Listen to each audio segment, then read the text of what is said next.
Meeting. Come on, boys. Recording in progress. I call the regular meeting of the City of Ashland Planning Commission to order for July 14th, 2026. I will note that our meetings are available on Zoom and on RVTV. The public can find information on how to participate in Planning Commission meetings in our public notices, as well as directions on how to find the full meeting materials, applications, and staff reports. I do note that we have 6 of 7 commissioners with us tonight, so we do have a quorum. I will now turn to staff announcements. Thank you, Chair Werner. I wanted to let the commission know that the manufactured home park zone work that you had done did pass first reading for the ordinances amending the standards, the comp plan change, and the zoning plan, and it is going to the council for second reading and final adoption on January 21st. July 21st.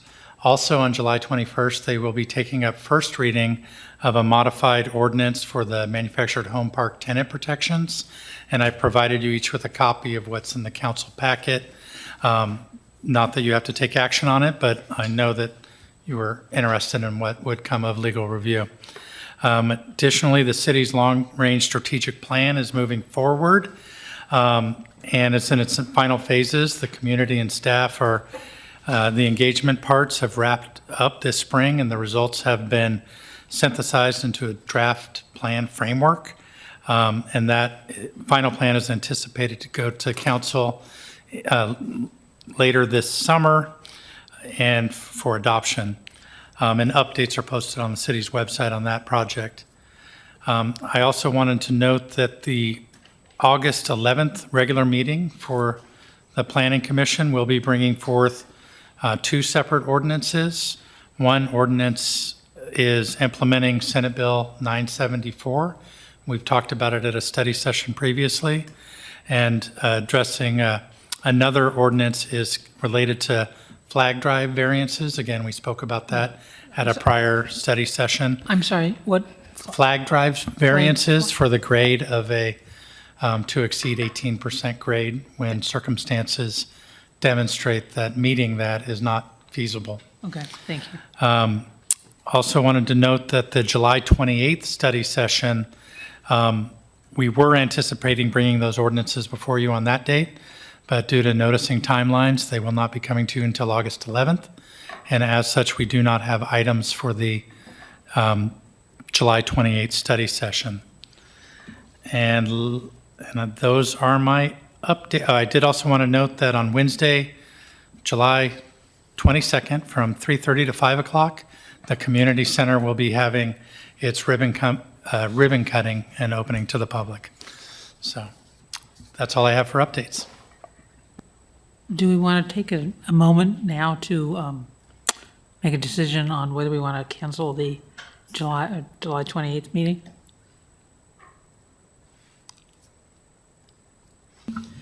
I would move to cancel the July 28th meeting.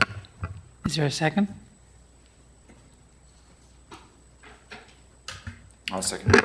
Okay, it's been moved and seconded to cancel our July 28th meeting. All those in favor? Aye. All right. Aye. Okay, thank you.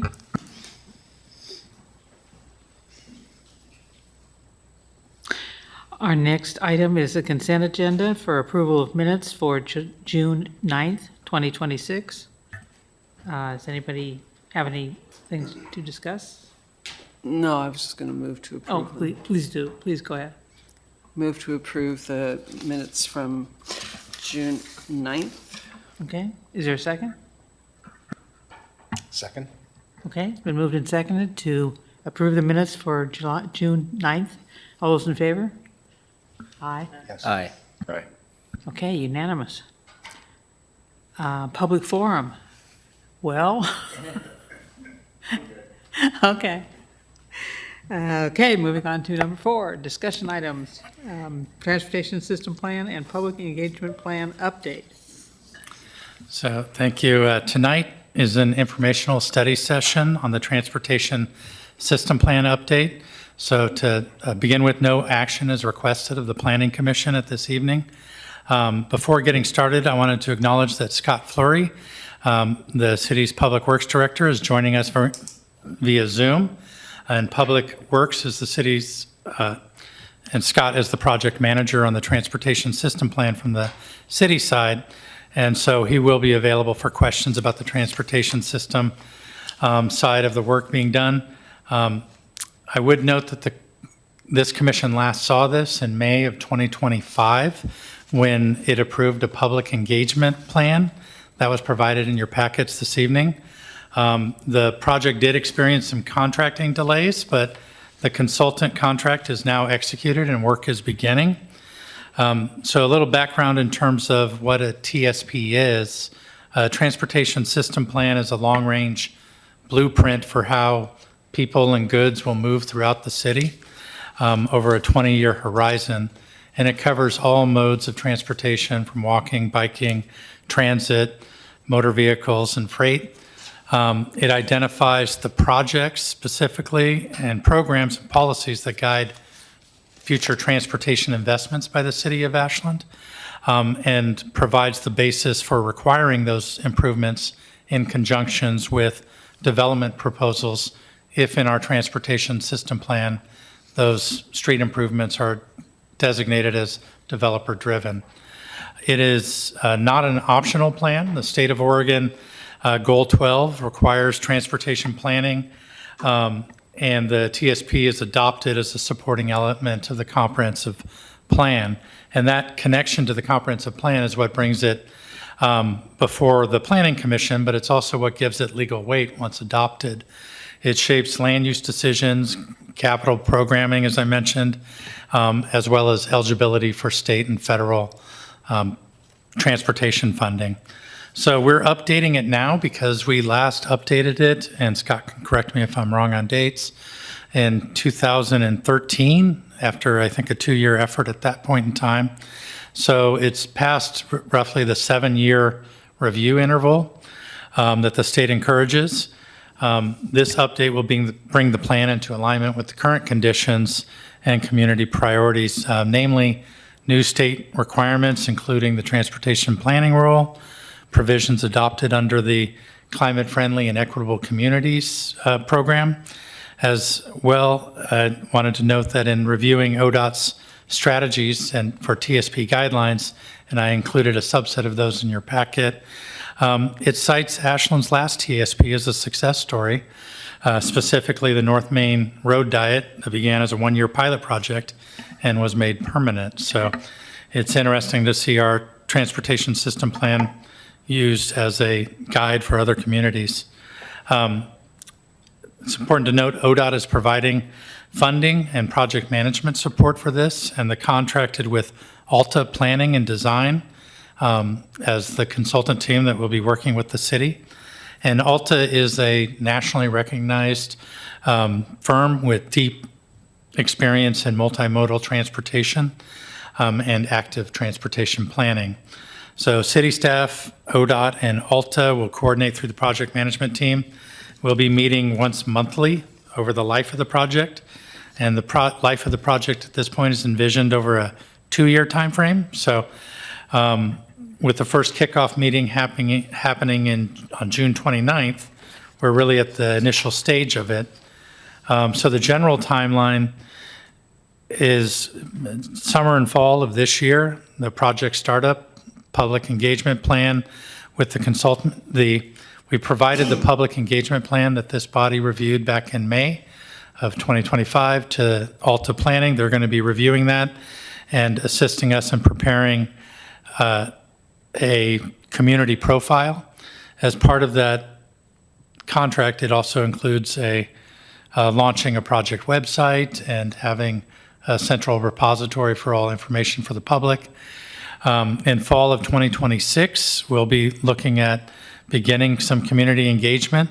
As you note in looking at what was provided to you last year, and again in the packet, it includes advisory committee meetings. We're utilizing the existing advisory committees through the city in lieu of developing a new transportation system plan ad hoc committee.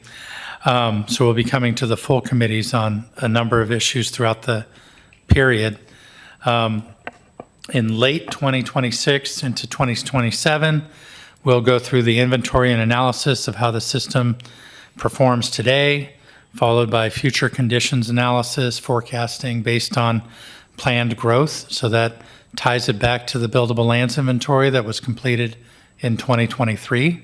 So using more updated information on where future development will occur, as well as the climate-friendly areas and the increased density that they could accommodate.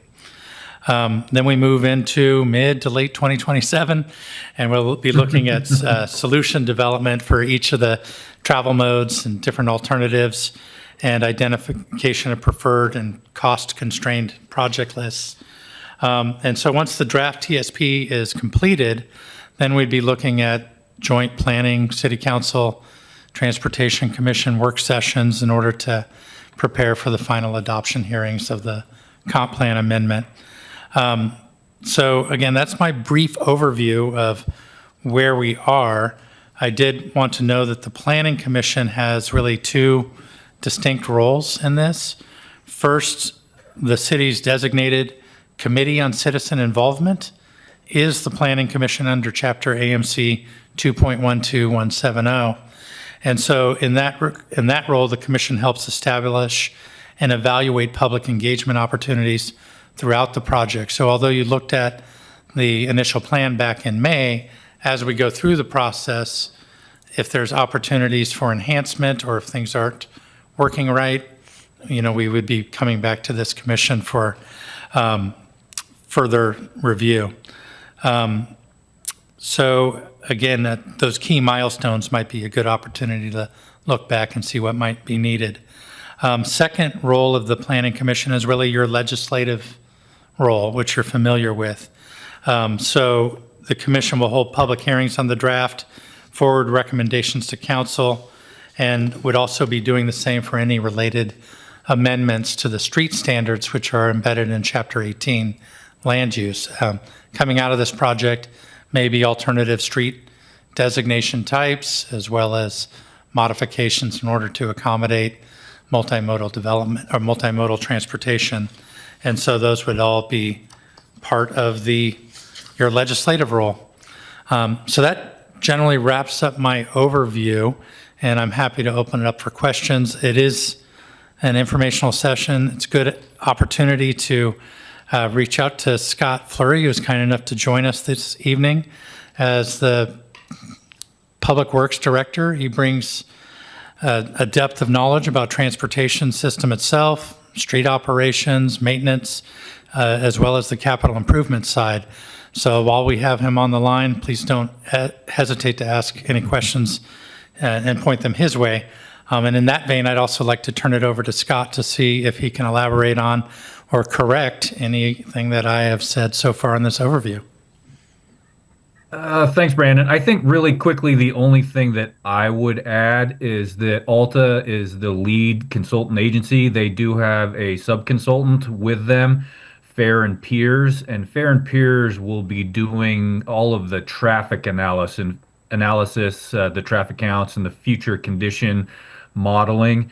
And they are also the ones that will be looking at emergency kind of evacuation egress in relation to our transportation system in its current status, and also under the future conditions and potential capital projects that get recommended out of that planning phase of how the projects could improve our emergency evacuation egress during an event. So Fair and Peers will be playing a pretty heavy role on the development of the modeling, and which will help kind of define and lead into some of that capital programming that gets put into the plan, and then gets fully constrained at the end under a 20-year capital umbrella.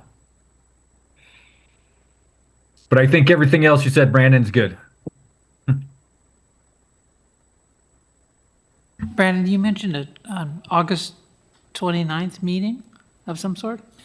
No, I mentioned that on June 29th, June 29th. Scott and myself met with the project consultants and ODOT to go over the kickoff of the meeting. We've not yet scheduled a meeting before this body to come back to the transportation plan, unless you're aware of the look ahead, Scott?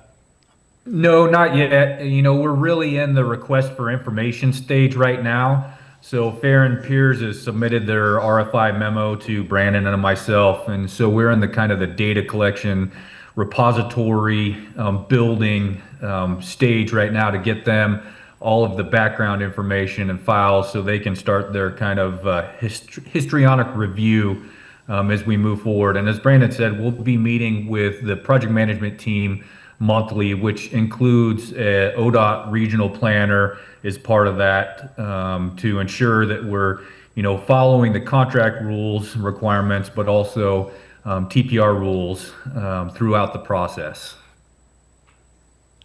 Okay, I thought I read something in here about that you were going to have the planning commission as part of a kickoff meeting in, No, I do think there'll be an initial meeting with the planning commission. We've just not scheduled it as of yet. okay, And the kickoff meeting is a contractual term that was used for the contract with the consultants, that is staff. Do I have it there? Yeah, it's a kickoff meeting in the timeline Okay, within the first 3 months. yeah, so.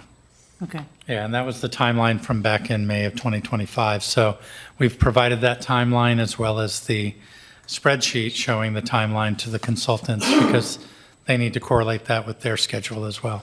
Okay. So we'll get some Are we dates. going to see an updated version of probably, Yes, so I think what we'll do is after the consultants have an opportunity to review that public engagement plan, they may have comments for us to modify. The city of Ashland is the primary on the public engagement role. All right. So it's still within our discretion to expand or contract, but we want to ensure that they're available for the key meetings. And so coordinating with them on their timeline, we'll be able to bring back to you a revised public engagement plan that we can then start to roll out probably on the second or third month from now.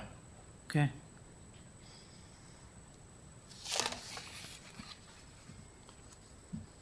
Anybody have any questions? Oh, Susan, sorry. In terms of the advisory committee engagement, it's great to see such a thorough list. The two major advisory committees that I don't see on the list are public art, which I get, but historic preservation, which surprises me, particularly given downtown, its traffic situation and challenges and so forth. And then also given where we're going, what we've designated in terms of railroad district from a climate-friendly perspective. So was that discussed at all? Was it intentional or? Yeah, I can turn it over to Derek as the liaison, prior liaison to the Historic Advisory Committee. Generally, the Historic Advisory Committee deals with private property, not public right-of-ways.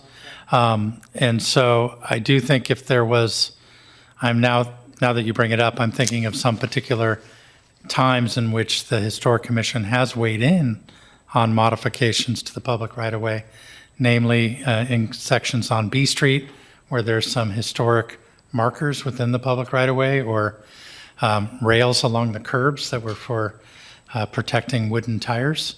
You can still see those there today.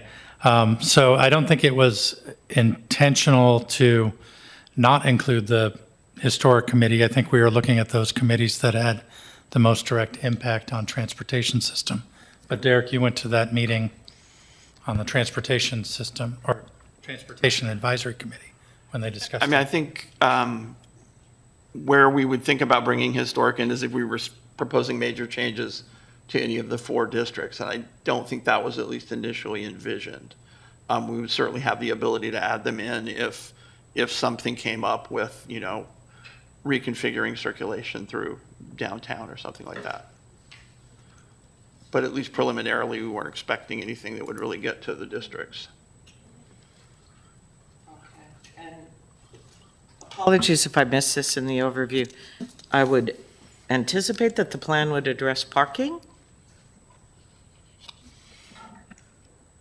Or not? Scott could probably reference it. We do have a public parking on street would be addressed through street cross sections. As far as public or private parking on private parcels, typically a transportation system plan would not address that, but Parking Scott- adequacy questions? I mean, there are public parking lots, for example. I mean, if you're Yeah, I talking about wouldn't- traffic volume and you aren't talking about parking, it seems to me incomplete. There is not a direct corollary in this TSP update to kind of what we would call a parking analysis, something like the city did in 2017 when they did the downtown parking study, especially now that the parking rules are changed. I think, and we had this discussion not specifically about parking at the kickoff meeting. It was more about the couplet and the downtown core, making sure that that was looked at heavily as part of the update. As some people may know, there was a couple iterations of a downtown plan to try to facilitate improvement in parking, try to facilitate loading zones, try to provide modal equity through a bike lane and potential configuration changes into the couplet. So that will all be kind of looked at under the umbrella of the TSP, but I will say there's nothing specific right now in the scope that just looks at parking adequacy as part of our transportation system plan, other than, as Brandon mentioned, looking at the street cross sections and maybe making recommendations for the street design standard cross sections to have alternatives or additions that weren't previously looked at as part of the development of those standards. And I think, Brandon, were they 2002 when they originally developed? So I think that's there's right. been a lot of kind of changes in the cross-sectional development based on AASHTO standards and NACTO standards that we want to look at.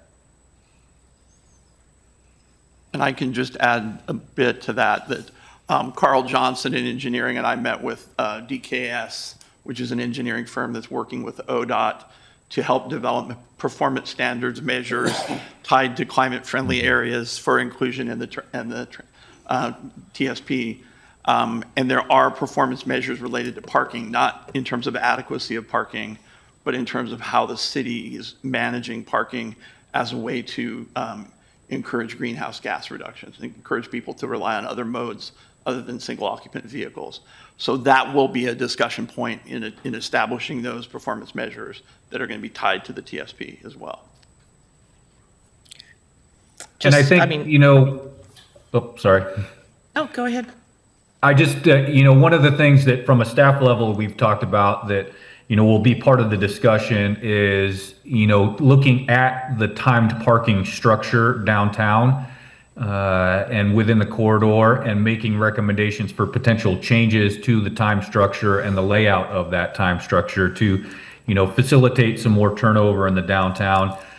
Staff is already looking at the potential for paid parking expansion. And so, those things will be partially discussed in the TSP update because there's existing plans that reference those. Like I said, the 2017 downtown parking plan, which is part of that request for information documentation that Alta will be receiving. So it's not, like I said, directly part of any specific scope item, but it's laced in with a few of the overall scope items for the update itself. Yeah, I mean, to your point, Derek, if you're talking about trying to forecast demand and multimodal shifts in demand, it's been a long time since I got my master's degree in transportation systems. However, having lived in Boston, for example, it's very, very important and effective part of the mechanism of managing traffic in Boston and traffic flow is parking, not just highways, and building more highways. So anyway, I would bet money that it will come into it, but maybe it'll come into it through other things, is what I'm hearing. Okay. I'll spare you my master's thesis. One quick question. ODOT provides in the packet, I think on page 39 or so, it's like a flyer, basically says what would trigger a TSP update.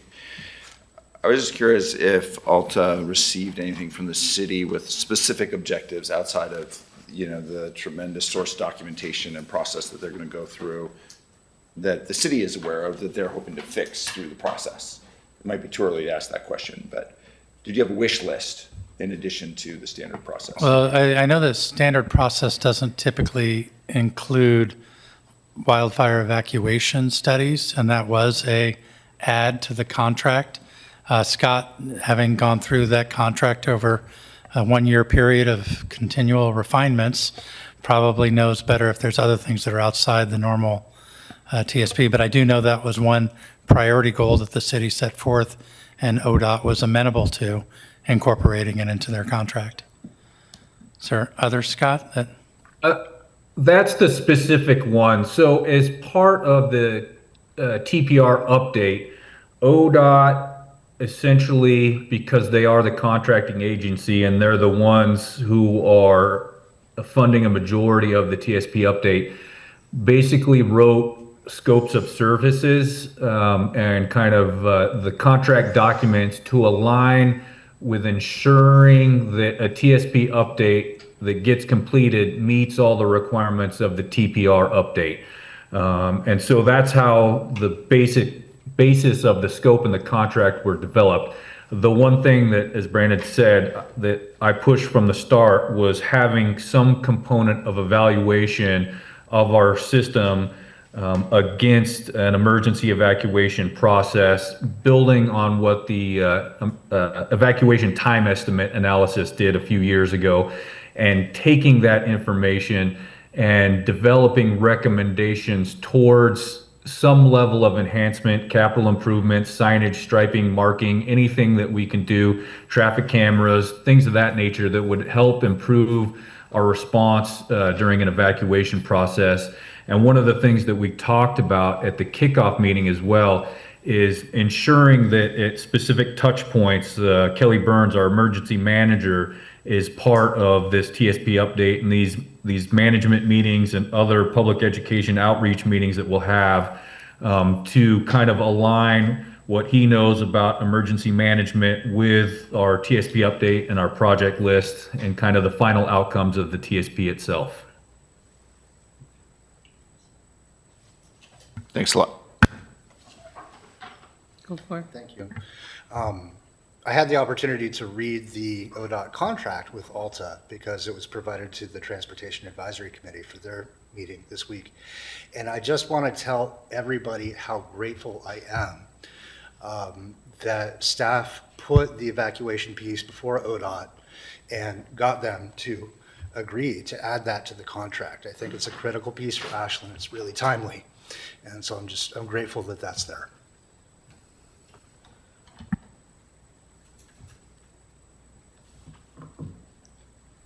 Yeah, thanks, Chair Werner, and thank you, Director Fleury, for getting the kickoff going here with us so that we're aware that we're actually starting this process. I think this is, it's exciting. We've been waiting for this. We've been asking about it, and it's finally here. And I think we all have a lot of ideas about how we want to see transportation shaped in the future of Ashland. You know, I think Ashland is in a growth period right now.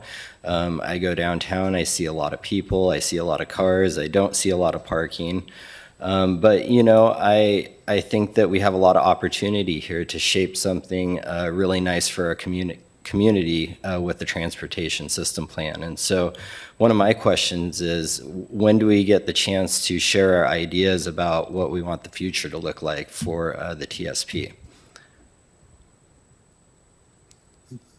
So I think, you know, right now we are in that kickoff phase and getting everything aligned for that kind of next public input phase.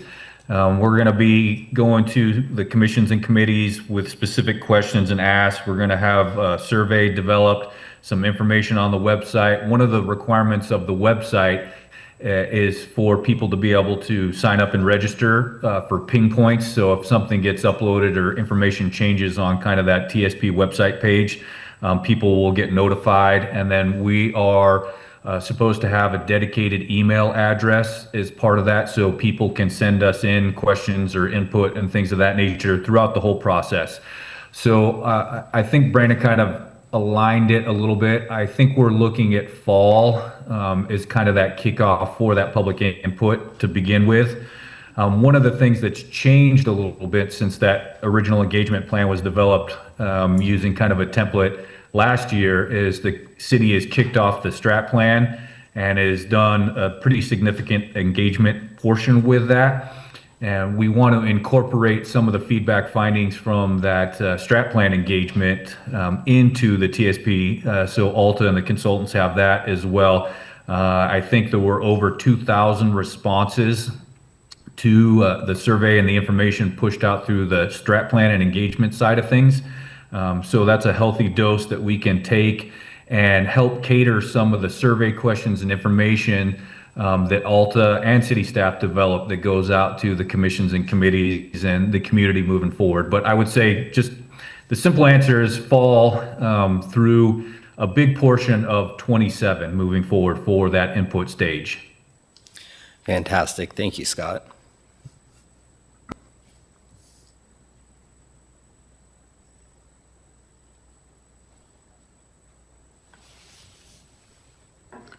Anything else we need to know about? The only other thing I forgot is one of the things, that additional thing that I've kind of requested is for Alta and Fair and Piers to look at how our trail system connects to our transportation network and how that interacts. And if there's any sort of safety enhancements or things that can improve the form and function of connections to our trail system. And so that's kind of a little bit of an addition in the TSP itself that we didn't really look at back in 2010, 11, 12 when the last TSP was updated. Now there's the Trails Plan and the Trails Committee and Lithia Park Master Plan and things of that nature. So I think it's important to kind of look at how our network interacts with the trail system as well. That's great. Yeah, that does sound good.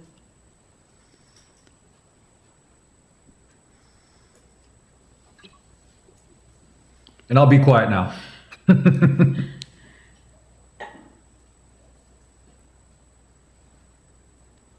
Well, if we don't have anything else, then thank you very much. Yeah, more to come. Okay. Thank you, Scott. Thanks, Scott. Thanks, everybody.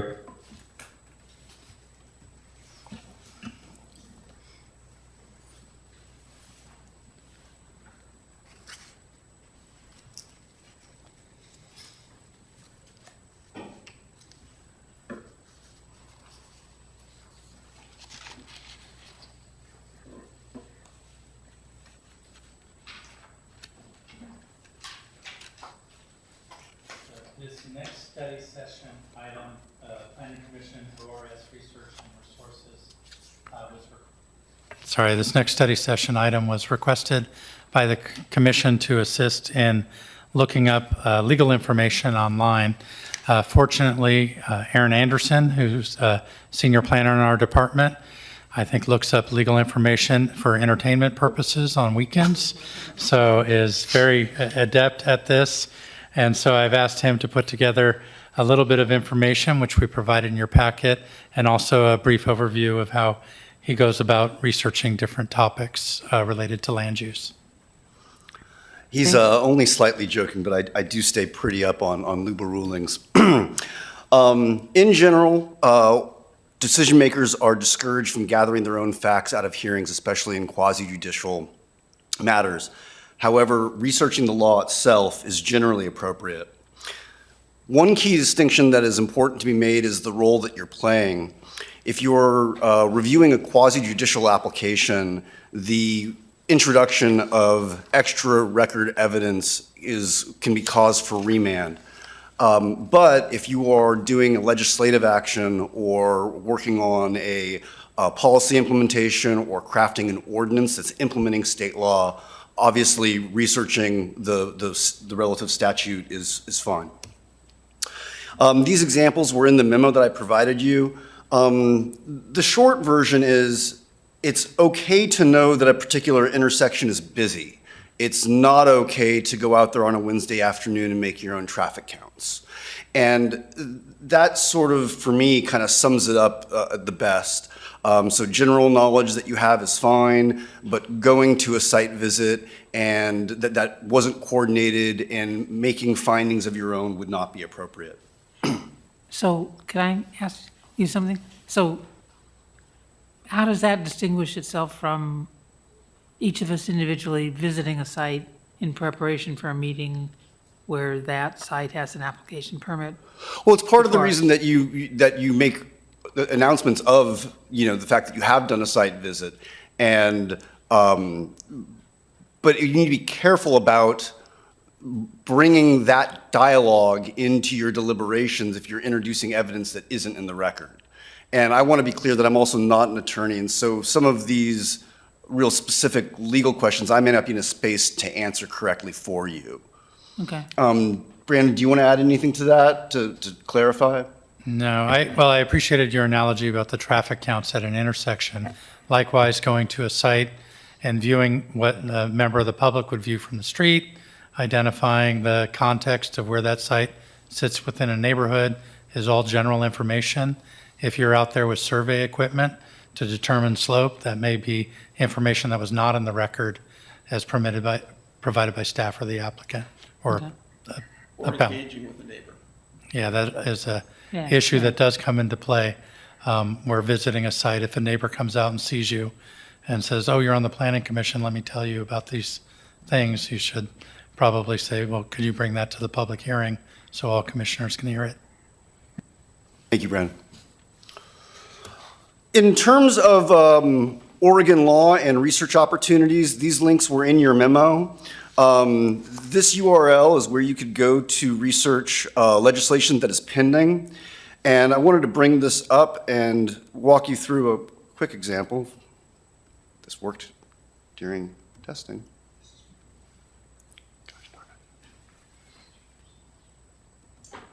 There we go.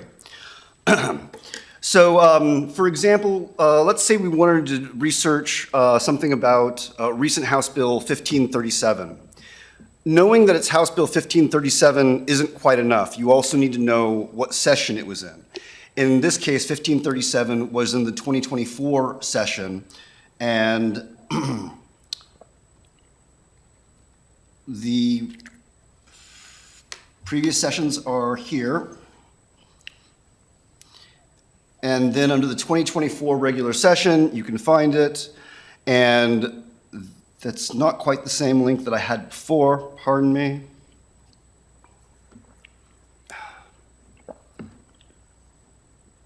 Demo failure. Actually, that site or the page you had up before will get you to the bill. Yep, pardon me, this is the page I was looking for here. So under the 2024 regular session, which is right there, we could go ahead and from here, go ahead and find 1537. Here it is. And you're always wanting to look for the enrolled one.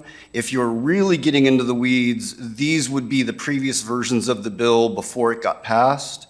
And then when you actually get to the actual language, I know some of you are already going to know this, but just for the sake of overstating the obvious, when you're looking at a piece of legislation like this, it's the bold text that is new, and it is the text that is not bold that was already a part of the law.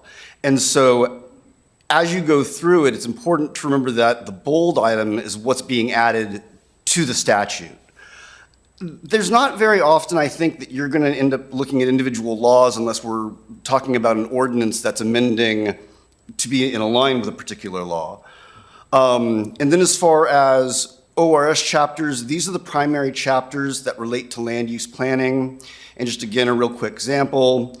This is 197, where most of the Oregon land use issues are. And as a quick example, quasi-judicial, And we're going to see that there's 11 hits of that. 197,797 is the most common citation for it. And if we search it again, it'll get us down there. And now you're into the meat of the statute.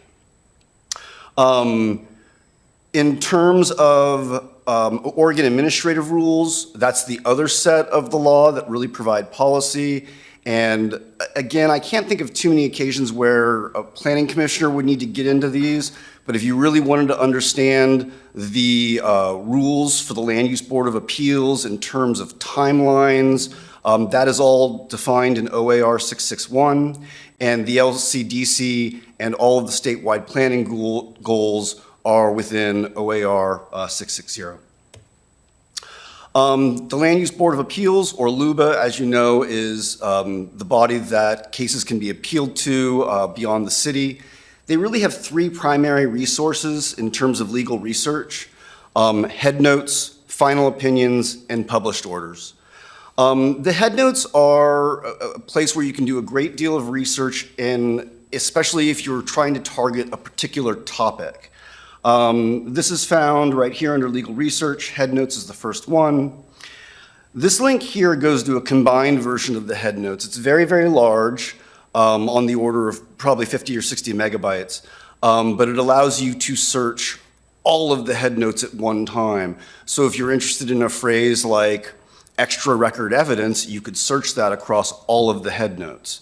All of the categories are here by different type and then drilled down into. And so, for example, if you were interested in, for instance, needed housing, here is the head note section for needed housing. All of these will take you to a separate PDF, and some of them on the amount of litigation that has happened.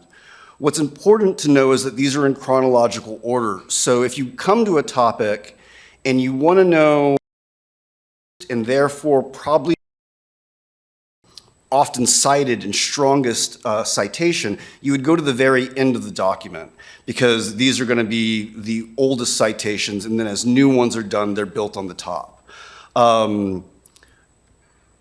And again, if you have download the combined head notes, you can certainly search for, for instance, you can search for Ashland, and you'll find all the cases that we've come up in.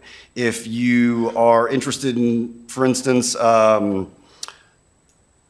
comprehensive plans, adoption generally, there's that whole page there. In terms of the published orders, these are just by year, all of the cases they've decided. And if you know a particular year, you can go there and find it. The only note that I would have with that is it's very, very common that if you're looking for a case that has a LUBA, let's say it's a 1998 number, it may not have been published until the following year. So just because you're looking for a case that has a LUBA 2024 number, it might be in 2024, but there's a really good chance it could be in 2025 too.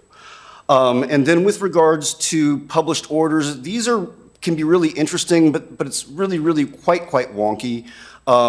These are things that LUBA would never put out into the world unless they thought that there was something unique or special about this particular order.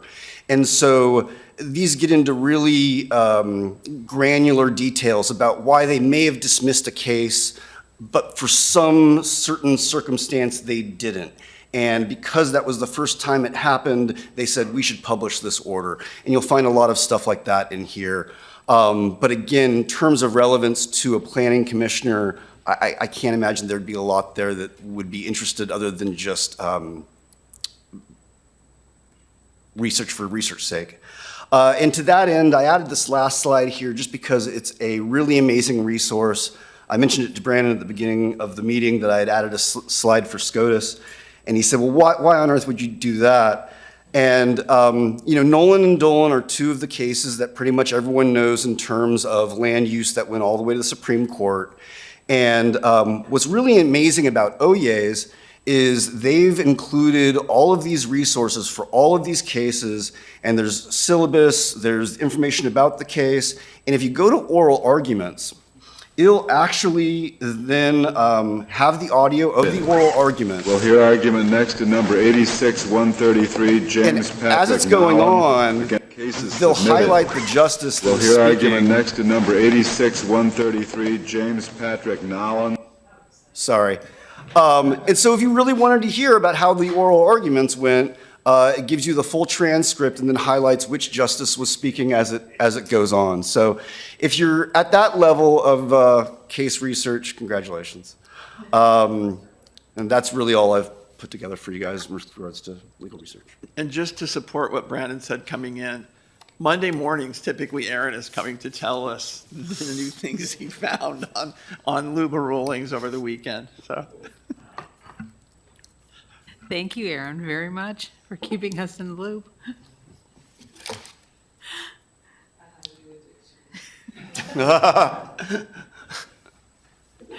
Okay. So, anybody have any questions?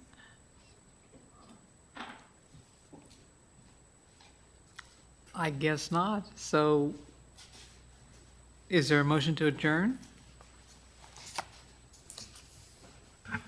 I'll make a motion to adjourn. Second? Oh, the retreat, sorry. I withdraw my motion. Thank you. Second. With summer underway and fall approaching, staff would like to begin planning for the commission's annual retreat. One option that you're familiar with is meeting at a regular study session day. In lieu of meeting in the evening, start early in the day to have discussion topics and site visit before the heat of summer kicks in is one option. Additionally, we've in the past met on a Friday in order to kick off the weekend. And again, if the commission has any specific recommendations on issues that you feel would be vital to cover or of value to cover during the retreat, now's a good opportunity to throw those out and assist. Go ahead. I think, thanks, Brandon. I think with the upcoming TSP plan, maybe if we could have some TSP-related things on the agenda for our retreat, that would be cool. Such as looking at specifics of what? Well, I think in my mind, it's maybe kind of an open discussion on what's going on in Ashland and what other people are doing elsewhere potentially that might be helpful here. I don't know. Okay. Probably maybe situations around the town that one or more of us think need to be addressed, that kind of thing as well. Yeah, it's kind of a half-baked thought, but something along those lines maybe. Are you thinking August? I was initially thinking August 25th, your regular study session day on that. But again, it's a flexible date, so we can coordinate calendars if a regular commission study sessions day is not, if we would wouldn't have the otherwise cancel majority. it. A date we would otherwise cancel. Right. Okay. Yeah, again, I threw out the regular study session date only in that typically the most commissioners would be available on that day. I know I won't be here on the 25th. So. And it's not imperative that we do it in August either, so it could be a September. Last year was October, so. Yeah. I was just thinking about heat and various things, and doing it later might be a better idea. Okay. I also won't be here on August 25th.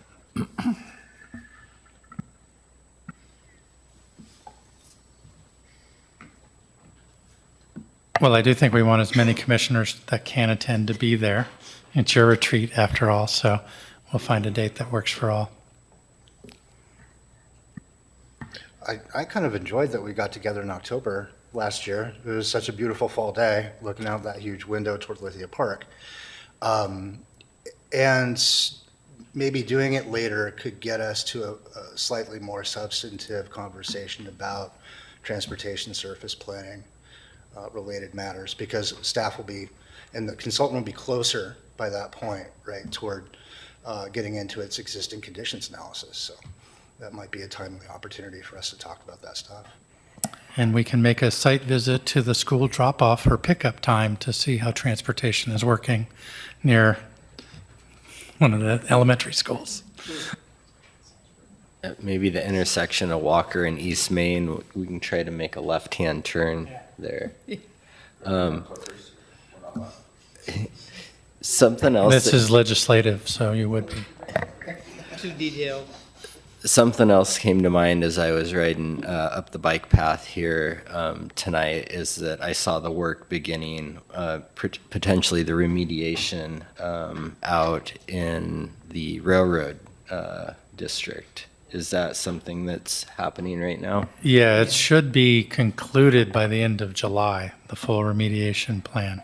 Subsequent to that, they do have to do entitlements, easements on the property, and have DEQ post cleanup testing. So it's not completed when all the construction activity is done, but nonetheless, it is at least moving towards completion this year. And then is remediation also complete out at Croman at this point? Remediation has not begun at Not begun. Croman. Okay. They've done some testing, but not comprehensive testing to determine the amount of remediation that would be needed. So in that sense, that project is, I guess, waiting for their environmental consultants to come up with a more comprehensive testing plan. Thanks, Brandon. One of the reasons the trains are running again is because they're hauling stuff off the railroad site. Is that currently, I assume we can talk about this, is that property proposed, the railroad property, proposed to be developed by the railroad, the owners of the property? Are they, when you say entitlements, I mean, who's doing So entitlements? what I was referring to is easements that would be recorded on the entirety of the property that stipulate what level of development would be acceptable under DEQ Got it. cleanup standards. But to answer your primary question, They the don't- reason that they're yeah. cleaning it up is in order to Sell it. dispose of it, sell it. Okay, so that's, I just, when I heard entitlements, I'm like, wait a minute. Who's, yeah, thank you.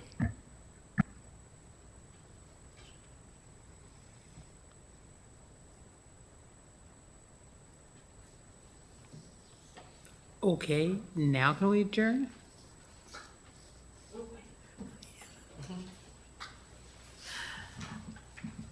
I'll make a motion to adjourn. Second.